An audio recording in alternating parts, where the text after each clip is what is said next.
I'm Paul Moffat. I'm Jan Moffat. And this is Clockworks, a Legion podcast. And today we're going to do a season wrap-up. And so my name is Paul. No. We're not doing that. You're super white. Okay, no rapping. No rapping. Well, our plan for this season wrap-up, we've been talking about it for a while, and our original plan for it was... One episode. Yeah. One episode, season wrap-up, do it all. Hey, guess what? We have so much to say we can't keep it all in one episode. Yeah. Or it would be like 4 hours long, you guys. So we decided that it's better to release a few slightly shorter than usual episodes rather than to release one much, much, much longer than usual episode. Yeah. So this episode is just a tiny, so short. It's only like 45 minutes of us talking. Yep. When we recorded this, we thought it was going to be a segment in a longer episode, so there may be some references to let's keep talking about... Yeah. Anyway. Now you understand why that is. We're going to do the season wrap-up as a couple of different episodes. And what are we talking about in this one? This first one, we're going to be talking about all the characters. And so we're going to dive into the different characters, and let's get into it. Okay. All right, so do you want to talk a little bit more about each character individually and their arc? Sure. Okay, so, I mean, obviously, we're going to start with David. Right. And David kind of goes from crazy to not crazy and back again. And so he's all... I mean, a major thing, right, that happens with David is that he specifically had the big revelation in the first episode that he isn't mentally ill and he isn't schizophrenic gets undone by the end of the 6th episode. Yeah. And then goes, or even the 5th episode, I think, and then comes back again, so... Yeah, well, and like he journeys from like being in Clockworks to being at Summerland, doing all this memory work and yada, yada, yada, and the Devil's Yellow Eyes coming out, to back at Clockworks, and it's not the real Clockworks this time, but it's back in, dealing with mental illness again. And even we talked about this when we talked about episode 8, that even between episode 7 and 8, he, in episode 7, has that big moment of, I'm not sick anymore. Mm-hmm. And then in episode 8, he's like, oh, but maybe what if I was sick, though, still? Mm-hmm. Right? Excellent. Yeah, exactly. And I think even in terms of his clothing, we see that throughout, it reflected in his different shirts that he wears of, like, the tornado and the round peg and the yellow triangle, all taken through those stages. So in terms of David's personal growth, like there's a lot of sense in which he goes in a circle, he comes back again to where he was. Mm-hmm. Is he stuck in a cycle? Has he grown as a character? Has he learned something? I mean, he's learned facts. Well, definitely he's learned how to control his power. Like, when you think about the first episode and how he made the kitchen explode, and then he made, like, the whole interrogation room explode, he had no control at all over his power. And at the end, he's floating over things. And that's the major image of him in control of his powers. Yeah. It's like cross-legged, meditating, floating. Yeah. And he's learning how to... An image of someone with full control. Yeah. But even though he has all that control, he still is, he still is controlled? All that control doesn't come the way Melanie says it's going to. Absolutely. And it doesn't come... He definitely goes about it in his own way. Like, he doesn't follow the script of anyone, that anyone expects. Mm-hmm. Even us as the audience. So his character arc is about self-actualization. Mm-hmm. It's about discovering for himself who he is. And a lot of the story of David in this season is other people telling him who he is. And one of the things that's really powerful about his scene with his rational mind in episode 7 is that's himself telling him who he is. Yeah. And that's what actually makes a difference to him. Yeah. Nobody actually ends up successfully explaining him to himself. Yeah, that's true. Very true. He ends up helping himself. Mm-hmm. That's interesting. So what about Sid? So what do we see? I mean, In the first episode, I remember us talking about her and saying, like, man, I hope she gets more agency and personality soon. And sure, and she definitely did. That, you know, she definitely grows in agency throughout. In terms of her her role in the show, she definitely gains agency and gains personal depth and nuance, and she starts off being just someone for David to be in love with, and she ends up being someone who's a worthwhile person on her own. Mm-hmm. Is that, do you think, a reflection of her own character growth, or is it just a reflection of the show showing us more of the character that was there all along? Do you know what I mean? Yeah. I do think she grows, but I also think she stumbles. Right. Because when David is under the control of the Shadow King and is taking her to the White Room, she very much goes along with it and is like, yeah, we can attack Division 3, and then is lost when, David goes and does that by himself. Yeah.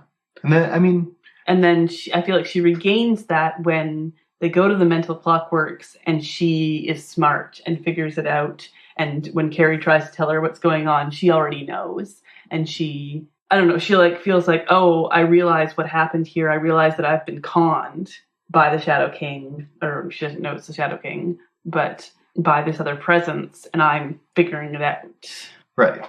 And the experience of being conned once is what gives her the insight and the perspective that allows her to avoid being conned again. Exactly. You think about her as an individual, like when we're introduced to her, she's already pretty perceptive and pretty, self-confident, and where David ends, and in some ways she's self-confident, I suppose, but where David ends, that is self-actualized, I'm the one who defines who I am. Mm-hmm. In a lot of ways, that's where Sid starts. Yes, that's very true, yeah.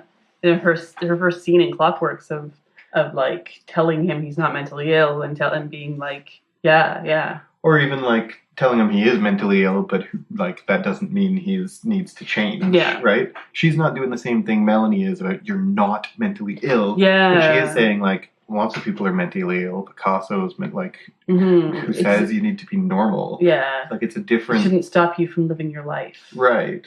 And so if she starts where David ends, then where does she end? She ends, when I think about her in the first episode versus the last episode, you have her being kissed by David at the end of the first episode, and her choosing to kiss David at the end of the last episode. And so it comes full circle, but this time it's her choosing a body swap to solve a problem. Yeah, and whether it does or not is up for debate, but I think the first time she does that is in episode 4 out of 8. So in episode 4, the Undiscovered is the one where she touches Walter and switches bodies with him on purpose. Yeah. Which is the first time we see her using her powers on purpose. Yeah. And by episode 8, she's using her powers on purpose because she has a plan and ideas of how to proceed, and she's not only using her powers on purpose. I really like what you just said about she's kissing David. So she's exactly what once was her passively being kissed, but also her powers being activated, unbeknown to David and unintended by her. Yeah.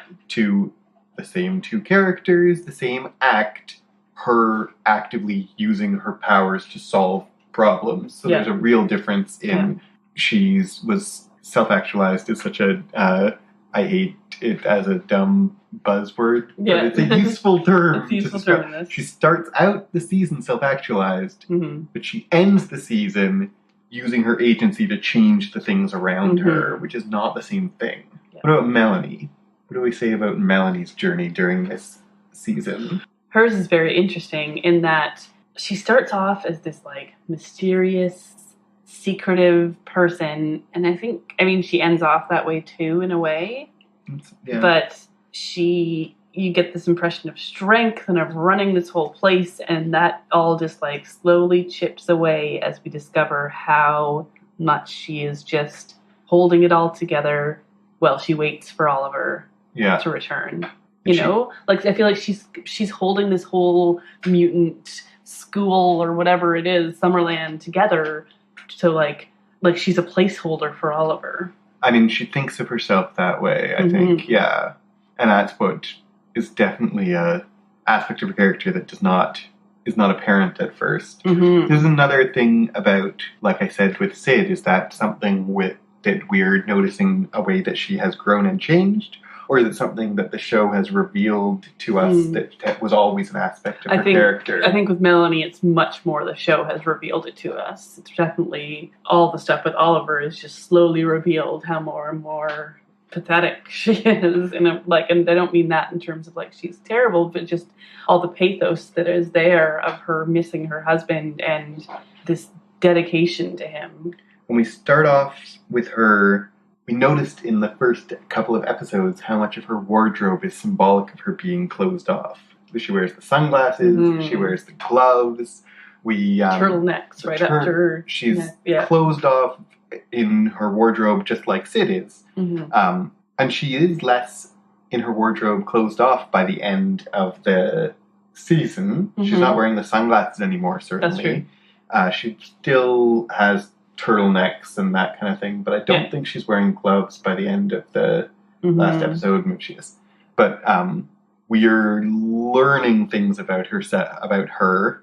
Does she grow as a character? Change, learn, grow. Wait, we're learning things about her as a character, I said, in the mental Clockworks. The way that she's depicted in mental Clockworks, like she looks older and she's plays with her hair and she's kind of childish and weak. She's both old and young in that. Yeah. Are we seeing there something true about her character? Is that our... I always felt like we were. That was kind of a little bit this truth about... Like, it feels like all of them are revealing a little bit of truth about themselves in that Clockworks, in like the mental astral plane Clockworks. And her revealing her dependence on Oliver, her dependence on knowing that Oliver is alive, her dependence on thinking Oliver is alive, and maintaining that illusion, even though we know it actually is true. We know he actually is alive, but maintaining that illusion is very important to her. And I mean, we know that he actually is alive, but also we know that for practical purposes, he may as well have been dead for the past 20 years. Yes. And she is living as if she's, like you said, she's a placeholder. She's doing, the cliche of it's what Oliver would have wanted, that she never actually says, but we kind of discover that she started Clockworks with Oliver, who isn't there, and who is a mutant where she isn't. Yeah. If we continue to think and believe that she doesn't have any mutant powers, then why would a non-mutant be running Mutant Island or whatever? Summerland. Because she's personally and emotionally invested in it because of Oliver. And so his importance to her personally grows throughout, and it is an instance where this doesn't always have to happen either in real life or in fiction, but for Melanie specifically it does, that his presence diminishes her. It's interesting. I'm just realizing that it's like Melanie is another character with someone else inside them. We have Carrie and Carrie inside of each other. We have David and the Shadow King inside of each other. Oliver isn't actually inside of Melanie, but his memory is in her, and his voice is in Summerland, and she holds on to him like he is a part of her, like he is Carrie to her Carrie. And what she imagines that he wants, or what she imagines about him, controls her actions in a real way. Exactly. That is interesting. Yeah. I almost want to see, like, can I extend that to Sid and Ptonomy as well? The duality. I mean, Sid often has a duality in that she can possess other people, and Ptonomy maybe doesn't have that duality. He has memories that he can go into, but... I mean, what Ptonomy... When you are in someone else's mind, Ptonomy is the Shadow King to other people. Like, he goes into that. That's a good point. He doesn't have people in him, but he is in other people. Yeah. So everyone is kind of, inside someone else. There's a lot, I mean, we talked about this, the inside-outside things. Right. It's like layers of inside. Do you want to talk about Ptonomy next? Yeah, let's talk about Ptonomy. We started the first couple of seasons the first couple of episodes, Mm-hmm. we loved Ptonomy. Yeah. Like, loved. He was I would have said by about episode 5, I would have been like, Ptonomy's one of my favorite characters. But I don't love his arc this season. And I'm looking forward to next season and seeing where they take him, because all of a sudden, episode 7, when suddenly they're escaping from Astral Plane Clockworks, and he is completely sidelined. He's not even there. And he's, and then the next episode, the last episode, he is got a gun and he wants to shoot everyone, and he's Mr. Violence, which isn't out of character entirely, but it just seems like I was really surprised at what happened to him in the last 2 episodes, and I was unsure of why that happened. Especially episode 7, the monster appears, that he is so... His violent desires in episode 8, If I Ruled the World, might be more satisfying if they were more motivated and explained, which they might have been if he had a greater presence in episode 7. Yeah. But he disappears in episode 7, and I wonder whether it's something as simple as he had a role in episode 7, but it ran long and they decided to cut it. That's exactly what I wondered too. Because it seems like, I mean, if we talk about his growth as a character, and we want to, maybe let's talk about his growth as a character up till episode 6. Yeah, exactly. Which is, like, I agree. He's Mr. Friendly at the beginning. Yeah. He's so friendly with David at the beginning. That scene where he's offering David milk in Road to Nowhere. Yeah. And he gradually, we commented on this in each episode as it went, but gradually he is more and more unnerved by David and less friendly with David. Yeah. Specifically with David, we see throughout that he's, pragmatic. We see throughout that he's thinks of this as a war. The first appearance of him, he's like holding a Tommy gun. And he and Carrie are the foot soldiers of Summerland. Yeah. Way back in Happy Jack, they're the two who are like hunting down, who were at the hospital and are hunting down David. And, right, yeah. His purpose, he and Melanie are very together and of one mind to a point, until suddenly she's so dedicated to David, and then all of a sudden they start diverging. Right. And he starts resisting what Melanie wants, because it feels like up until this point he's been very much like, I am your foot soldier, this is a war that we're in, and I've been here. We don't know how long he's been in Summerland, but it seems like a good while. I mean, and if her main thing that she does is memory work, and he's how she does memory work. Yeah, exactly. He must be there for a long time. Even in the Road to Nowhere, it says, you do memory work with me, and then you do talk work with Dr. Bird. So they're, like you said about two minds, they're two halves of how this works. Yeah. It makes him almost as... crucial as Melanie. Yeah. Yeah. And then in terms of his personal character, it seems like he's getting less and less sympathetic. And when I say sympathetic, I don't mean we have sympathy for him. I mean he has sympathy for others. Yeah. He's getting less sympathetic through the season. Yeah. Until episode 6 in Clockworks, when he's suddenly really friendly again. We see friendly Ptonomy talking to David specifically. Yeah. We see again, without his memory of all this weirdness, he's friendly and he has affinity for David and he wants to be David's friend. And it's all about, that's what, underneath all the unsettling weirdness, really Ptonomy is someone who should be friends with David because he's a friendly guy and he likes David. Yeah, absolutely. Absolutely. And then... So I think that's all very satisfying and compelling. Yes. And then he disappears in episode 7, and episode 8 he reappears without really a character-based purpose. Yeah. Though I do think, I don't think his need for violence just appears in episode 8. It's been there all along. He has been that person. And we saw early on that he's very dedicated to this war, and that this war is bigger than David. Right.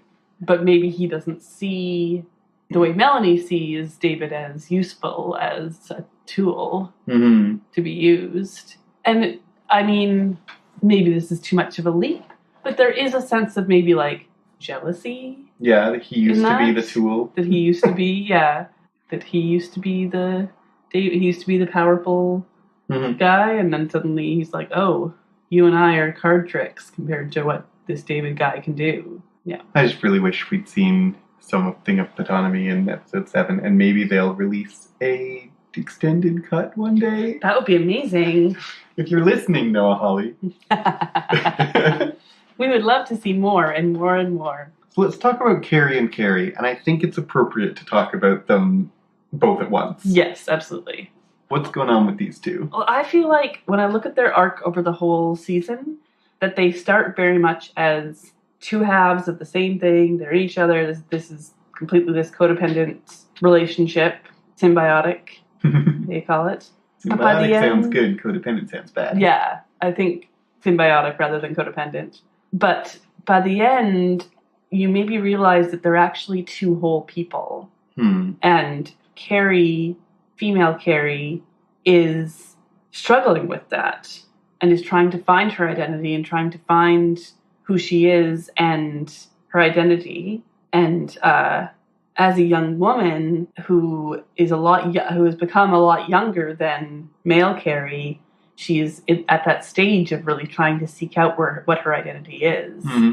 And when she has that abandonment for like 2 episodes, that she's abandoned, and she just is all anger and everything and resentment. Yeah. Rebellion. And I mean, definitely in terms of my audience member relationship with them, in terms of what we see of them rather than how they grow as characters. Like, I'll say outright, at first, I did not care for female Carrie, or care for or about female Carrie. Yeah. It was like, male Carrie, Bill Irwin immediately was compelling to me, and I wanted to watch him, and I was into... Yeah, he was very charming. He was very charming. Female Carrie, when she first showed up, it was like a couple of episodes in, we'd met. Like, it was, it's not until The Undiscovered, which is episode 4, that we really start to meet Carrie, find out who she is. Yeah. Like, she's been in the background a bit in the previous episodes, but it's episode 4 that she gives her speech in the woods about giving her backstory and everything. And there's a bit, even though episode 4 isn't that far in... It's halfway through when it's an 8 episode Exactly. season. So as an audience member, I was like, who's this new chick? I don't care about her very much. And she, And then we get more and more of her, and she gets fleshed out more and more as, like, she's the Carrie that we end up spending more time with. Yes, absolutely. By the end of the season, I'm trying to think about whether what I'm saying is really true, that we spend more time with her than we do with the other Carrie. But I think for the last 4 episodes, we spend more time with her than we do with the other Carrie. And she becomes, exactly as you say, instead of just an aspect of male Carrie in the background, she becomes, for the audience, fleshed out as a real character who has real existence. And I think that is relevant to what's happening to her internally as a character, that she's growing, discovering herself as a person, and how she exists apart from the other Carrie. Well, and male Carrie is also experiencing that, because she's leaving, it seems like, for greater periods of time than she has before. Right. And he's having to discover, like, what am I when she's not there? And when she's hurt and shot, how does he reacts so, like, shocked of, like, I thought about me dying first, but I never thought about her dying first. And we get... And he takes on her pain, and he takes on all these things from her, even though she's the one who's spends less time out of his body. Right. And in The Undiscovered, Melanie and male Carrie have a little conversation where he says, she says, do you miss her? He says, yeah, is that silly?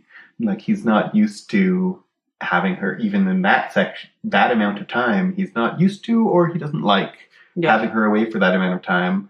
And in the retrospect, that's foreshadowing, right? Yeah. That in episodes 7 and 8, they're separated, and he misses her more and more and more. And from looking at it, their relationship from his side. He's almost in physical pain. He misses her. So, like, by he needs episode to recharge. 8, and there's a sense of him, there's a sense of her discovering her independence and her I like this way you've put it, that they start out as two halves and by the end there may be two wholes, because there's a sense of her discovering her personhood apart from him. Mm-hmm. And there's exactly the same for him. And it's, there's a strange metaphor of parenthood happening, that like she's her own person going off into the world on her own, and he has to learn to let her go, even though they are still connected and they're still joined in a deep and meaningful way. He can't continue to treat her as if she's just an extension of him. Yeah, and it's like he's experiencing empty nest for the first time, and it's like a deeper empty nest than any parent could ever experience. Right. Is this because she lives inside of him. Do you want to talk about Amy? Yes, a little bit. She, like Ptolemy, kind of disappears at the very end. She's not really in the last episode at all. Yeah, no. So, she doesn't exist in the last episode. Which was a little disappointing. But, I mean, there's only so many threads you can have, and I don't think that's a bad, I don't question that decision, but I hope that we get more answers next season, because there was definitely a lot of unanswered questions with Amy. So in terms of Amy's kind of character growth, there's a couple of things to say about Amy, and I think specifically Amy's relationship to David, maybe we should hold off and talk about that when we're talking about the relationships in the show, which I think we should talk about specifically. Yeah. But in terms of Amy specifically, think back to Happy Jack, where she's comes to him on his birthday and she cares about him, but also eats his cupcake in front of him. Mm-hmm. She's, kind of carefree. She eats his cupcake in front of him. And then when she's mean Amy, she eats his pie in front of him. I just said it, but I didn't even notice it. I just hadn't even made that connection before, that it's like, even as nice Amy, she eats his food in front of him. That's really mean. Yeah. And he's like, does it taste good? And she's like, oh, sorry. Yeah, she doesn't seem like she's being malicious about it at the time. I'm the one that said it, but I didn't notice it until... You're right. Oh, man, that's crazy. That's kind of a side note for this conversation, but my mind is suddenly blown. So, I mean, you can think about that, though, because in Happy Jack, her first appearance, she's, kind of thoughtless. Yes. Like, she's there for him, but in a thoughtless kind of way. And I said carefree, I think, a second ago, but thoughtless is more what I mean. Yeah, that's true. Like, not... and we can compare her to eating food in front of David. Like, she goes perhaps from thoughtlessly mean to, in the mental hospital, she's sadistically and purposefully mean to him. Yeah.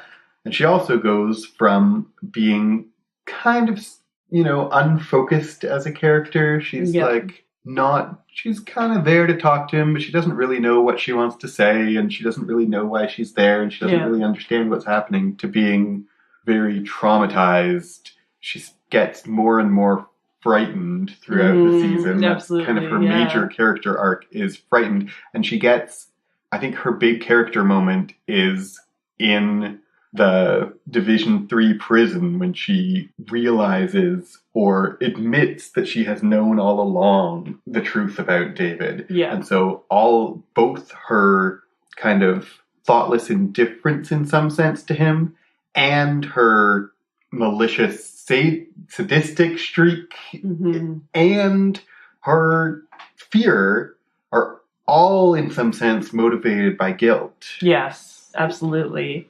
She feels so guilty for knowing what he is and not doing anything to help. Right. Absolutely. I'm going to be very interested to see what happens with Amy in season 2. Yeah, me too. And I mean, she gets one of the biggest reveal moments, which is great, is despite being a fairly small role overall in the season, the great reveal that King was they never had a dog was such a big thing, and I feel like she did a really good job of like it leading up to that, and that being, a crucial moment in the series, in the whole series. And if we want to talk about Amy, I mean, maybe we've already covered this, but just if we want to talk about Amy as a character and her growth, I think the other big important thing to say with Flashing Lights is how her cruelty in Mental Clockworks is this facet of her character that we would not have suspected was there. Mm-hmm. But I think we can, in the same way that Melanie's childishness reveals something that was beneath Melanie's exterior all along, Amy's resentment and mean streak directed at David is something that was there all along. Yeah, absolutely. And the fact that she starts off by eating his food in front of him. Mm-hmm. Yeah, absolutely. She doesn't... Well, I was going to say one more thing about her is that she is motherly. She takes on this very maternal role to David, as we've kind of said all along in this podcast, but she doesn't want to be. Yeah. She's resisting to that. She doesn't want to be his mother. And she wants to live her regular life, and she feels horribly guilty about that. Yeah. Because she feels like she has to raise him. I think you're exactly right. For reasons unknown. Do you want to talk about Walter? Let's talk a little bit about Walter. Yeah, he's not a big character, but he, by virtue of dying in this season, we saw his entire... this is his entire character is what we've seen so far, unless he magically comes back, which this is based on comics, and comics people come back. But I don't think so. I really doubt that Noah Hawley's the kind of person to bring back a person once they've died. So Walter doesn't necessarily arc, but we definitely get more information, especially when they go to Mental Clockworks. Whether it's true or not, this, he was a late developer, which possibly means he got his powers late. He likes power. He wants to have power, but he never really, he's never really in charge. He works, he's like the lapdog of Division 3. And then and what exactly are his powers? I mean, they seem like they're a grouping of powers that shouldn't necessarily go together. Yeah. Like the ability to change his face and the ability that we see in The Undiscovered where he puts his hand on Ptolemy's head and knocks him out. And invulnerability to bullets. Apparently. Mm-hmm. And,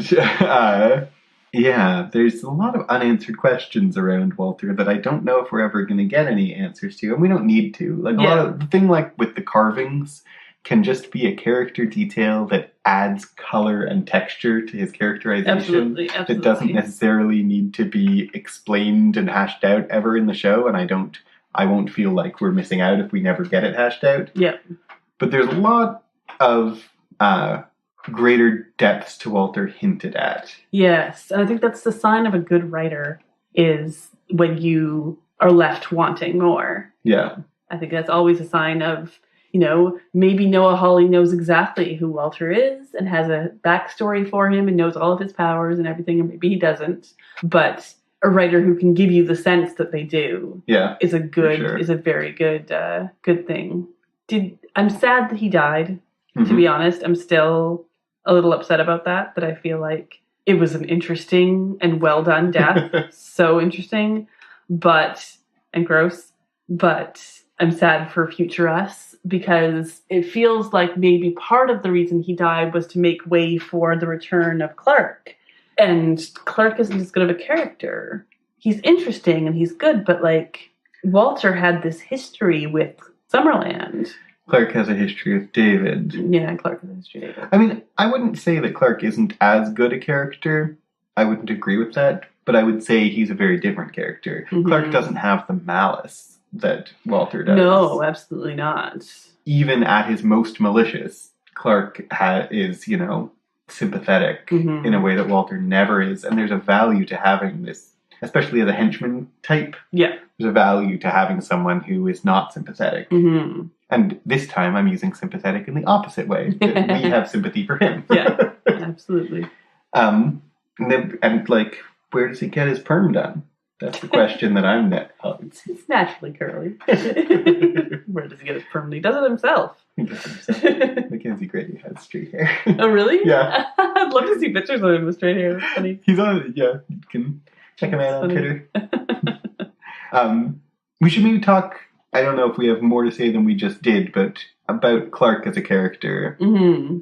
He appears only in the first and last episode, and yet, because of that, he's the bookend character, and his character development and growth are become, in retrospect, like a major aspect of the whole show. Yeah. And because they show us that whole sequence with him, what he's been up, like it's the what's been happening with Clark this whole time thing, which makes us feel like, oh, that was important. What's this other thing that's been happening? I mean, we talked about this in our discussion of episode 8, If I Ruled the World, and maybe we don't need to rehash too much because he's only in the 2 episodes. Our retrospective on his character really fit in that one episode in episode 8. But he is this character who, like many other characters, we know very little about, and then by the end we know an awful lot about. And he's also this character who, again, has we said this in episode 8, he has someone else inside him in a literal sense that Division 3 is in his head. Yeah. And also in a symbolic sense that he is this agent in a burgundy suit who is enacting the will of this malevolent government agency. And inside that, he's a husband and father with a home life and a family that he cares about. Yeah, and we see that presented as one person inside another. Yes, absolutely. Specifically, that's presented to us as inside him, there's this other him. Yeah, absolutely. You're right. Yeah. So the major character we have not yet talked about is Lenny. What could we possibly say? I don't know if we can say a lot about that, just because it's extremely complicated. That we go from Lenny in Clockworks, who is real Lenny, to Lenny in David's head, to also the devil with yellow eyes and the angriest boy and the dog are all the same person. And the development of that is such a slow burn, but a fantastic reveal. Yeah, and it's a slow burn of twists, right? Yeah. Suddenly we understand something that we've been seeing all along. That happens a couple of times. And it makes us reevaluate her character. I mean, if we think about, the major question I have is Lenny the Shadow King a character? You know what I mean by that? Like, Aubrey Plaza is playing several different versions of Lenny, and the Shadow King manifests as several different things. Yeah. Is there a meaningful sense in which we can actually even talk about Lenny being a character? Or is it, there's no point in even, like, is she I think we can talk a little bit about the Shadow King being inside of David, going from this devil with yellow eyes who kind of appears in his peripheral vision to full-on manifesting in control, driving David around like a puppet. That when we first meet David, he's definitely not aware of, and the Shadow King is definitely not in control at all. To learning how to control very quickly. And what the catalyst of that is David's arc, but the catalyst is also just like the Shadow King growing stronger. And by the end, for the Shadow King to choose Oliver is a very strategic, brilliant decision. And that I feel like is, he doesn't choose another baby. He knows now not to do that. He chooses an adult whose memory is messed up, and so he's mentally vulnerable. He's mentally vulnerable, and Shadow King can take advantage of that. There's a sense in which the Shadow King, the manifestation of the Shadow King, going from the devil with yellow eyes to Lenny, or if we go chronologically in David's life, going from King the dog to a picture book character to the devil with yellow eyes to Lenny. Paradoxically, the Shadow King is becoming more human throughout. Yes, you're right. Like, it's a shadow, it's the devil with yellow eyes, but by the end, it's a person. Yeah. It's his friend, and it's a person, and we end up learning the devil with yellow eyes, when it's first introduced in the show, is this, like, motivationless terror figure. And by the end, someone with petty desire to get back at David's father. Like, Yeah. she has very human motivation. Yeah. And she has very human personality. And we see by the end that she, that she lacks self-control, that a lot of the ways that they can fight the Shadow King and a lot of the advantages that they have against her, such as they are, come from her human weakness, and that she's, she goes from being... She's got arrogance. Yeah. The way a human does. And that arrogance is ultimately going to be, well, sort of her downfall, but not downfall yet. She's got all of her. I feel like her arrogance and her lack of restraint are two important things that we learn slowly about her, and that paradoxically really humanize her at the same time as she's not human. They talk about her as it and whatever, but she ends up being petty. Yeah. And pettiness is so human. So human. You're right. Well, I mean, that pretty much is everybody. Yeah, there's some minor characters that I don't think maybe we'll talk about in a future episode someday. Yeah. All right. Thank you for joining us for that first of our Legion Season 1 wrap-up episodes. Next week, we will not have a season wrap-up episode. Instead, we will have an interview with Denny Gordon, who is the director of episode 7 that we have called The Monster Appears. Between just you and me, my favorite episode of Legion, and it's very exciting. I'm very excited that we got to interview her. She reveals some amazing things about what happened. She does. Unfortunately, I couldn't be there for the interview, right. So it'll just hear Paul interviewing her, so I'm just as excited as you are about hearing this interview. Yeah, so tune in then. Until then, thank you very much for joining us. I've been Paul Moffat. I've been Jan Moffat. You can find us on Twitter at ClockworksCast. You can tweet us with your thoughts about the series. We'd love to hear what you think about Legion. We'd love to hear what you think about Clockworks. We'd love to hear what you think about how your day's been going. You can email us too about those things. Clockworkscast@gmail.com. And if you feel like supporting us, leave a rating or a review on iTunes, 5 stars or more. Oh wait, it only goes to 5 stars. But I know you like us more than that. And you can support us more directly on Patreon, patreon.com/clockworkscast. Our official website is Goodstuff.fm/clockworks. Thank you very much for joining us. Goodbye.